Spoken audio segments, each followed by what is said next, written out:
Hi, I'm Ashley Woodle. I work in a high school autism classroom, and I have been using the information from this class really to help me with behaviors in school. The students are really much bigger than I am, and they have some aggressive behaviors and just some inappropriate behaviors that are really not in their best interest for their health and safety or for their peers.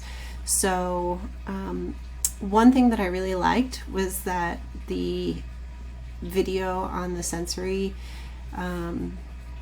needs of our students, it was kind of a review, but it was a really great review because I started thinking of a specific student who has been really challenging since the beginning of school. We've made a lot of progress. We've in areas that we really didn't anticipate making progress in, not related to his IEP, but really important progress to like using the bathroom. It wasn't even a goal this year, and he's been had that goal for several years in his previous years of school, but this year it wasn't a goal, and this is the year that we finally made progress in that goal.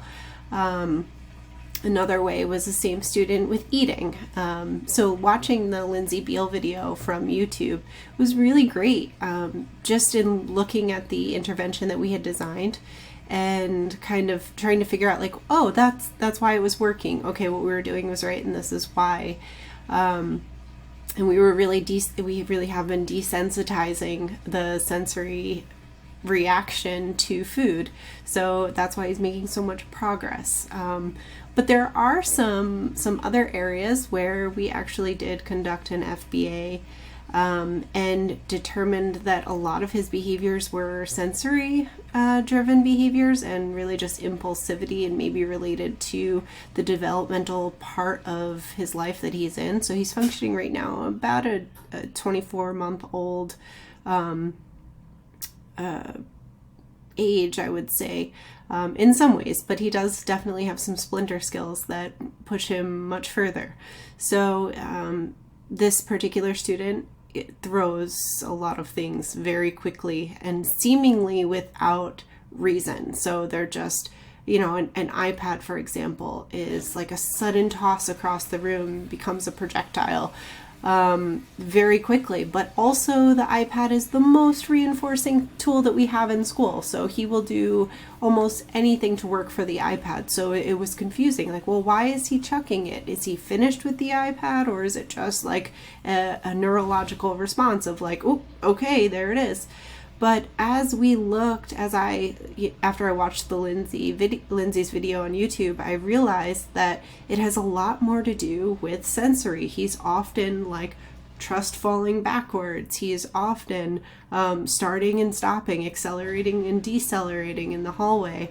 Movement is such a huge component of his needs and of what we do during the day. So it made so much sense when we really stopped and looked at and I shared this video with my school psychologist. We were really just kind of like, oh, aha, it was like a moment for us to say this. Yes, we were calling it sensory, but we were relating it a little bit more to like a developmental stage, maybe like a neurological something happening. He's going through a med change also.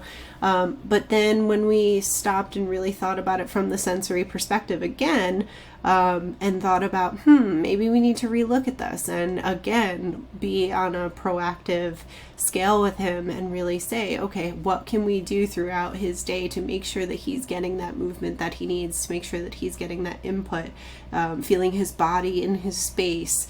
So what kind of other activities can we do? So we really went back to the drawing board.